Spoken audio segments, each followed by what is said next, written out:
Welcome back to JP all subject. இன்றைக்கி நம்ம இந்த வீடியோவில் என்ன பார்க்க போகிறோம் அப்படின்னா 10th ஸ்டாண்டர்டுடைய இங்கிலீஷ் தான் பார்க்க போகிறோம். இதில் இந்த வீடியோவில் நான் உங்களுக்கு 10 கொஷின்ஸ் அப்லோட் பண்ணியிருக்கேன். இந்த 10 கொஷின்ஸும் நல்லா படிச்சுக்கோங்க. ஆனுவல் எக்ஸாமுக்கு படிக்கிற மாதிரி ஆஃபலி எக்ஸாமுக்கு நல்லா ப்ரிப்பேர் பண்ணுங்கள். எழுதி பாருங்கள்.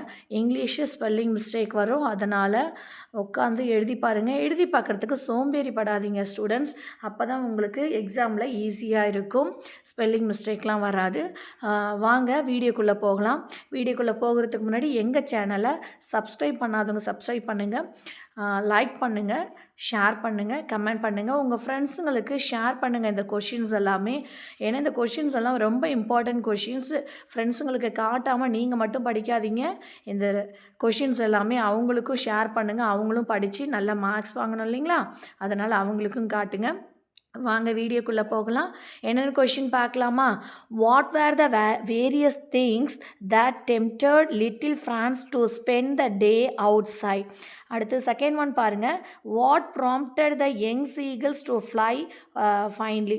அதாவது இது நீங்கள் நல்லாவே படிச்சுப்பீங்க, ஃபஸ்ட் மிட் டேர்ம்க்கே நல்லா படிச்சிருப்பீங்க. தென் அடுத்த கொஷின் பாருங்கள். What did the young bird to do to seek the attention of his parents. Then fourth question பாருங்க. What did Aditya offer Sanyal? Then fifth question, how does Kim help Alicia? At the sixth one, why didn't Holmes let Watson examine him? At the seventh one பாருங்க. How was the young seagull's first attempt to fly? ஓகேவா? So அடுத்தது பாருங்கள், ஏழாவது question முடிஞ்சிச்சு. எட்டாவது question பாருங்கள்.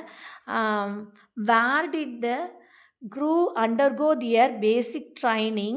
Then ninth one பாருங்கள். Why did Aditya decide to visit his ancestral home?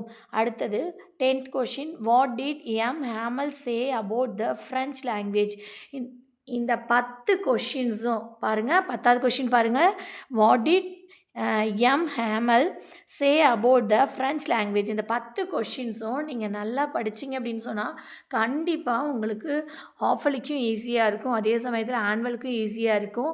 ஆனுவலுக்கு நல்லா படிங்க ஃப்ரெண்ட்ஸ். அதனாலவே இப்போ படிக்கிற கொஷின்ஸ் எல்லாமே நல்லா தெளிவாக மெமரி பண்ணுங்கள்.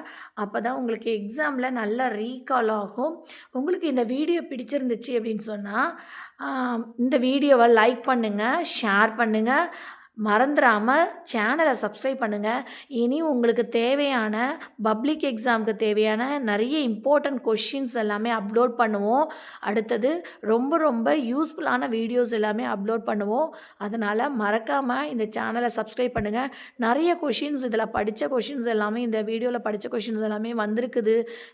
அதனால் ரொம்ப யூஸ்ஃபுல்லாக இருக்குதுன்னு எங்களுக்கு இந்த வீடியோ பார்த்தவங்க எல்லாமே சொன்னாங்க. அதனால் நீங்களும் இந்த வீடியோவை பிடிச்சிருந்துச்சுன்னா உங்கள் ஃப்ரெண்ட்ஸுங்களுக்கு ஷேர் பண்ணுங்கள் ஸ்டூடெண்ட்ஸ். அப்போ தான் நீங்களும் நல்ல மார்க் வாங்குவீங்க, உங்கள் ஃப்ரெண்ட்ஸுங்களுக்கு நல்ல மார்க் கிடைக்கும். Okay, thank you friends. அடுத்த வீடியோவில் பார்க்கலாமா ஸ்டூடெண்ட்ஸ்? தேங்க்யூ.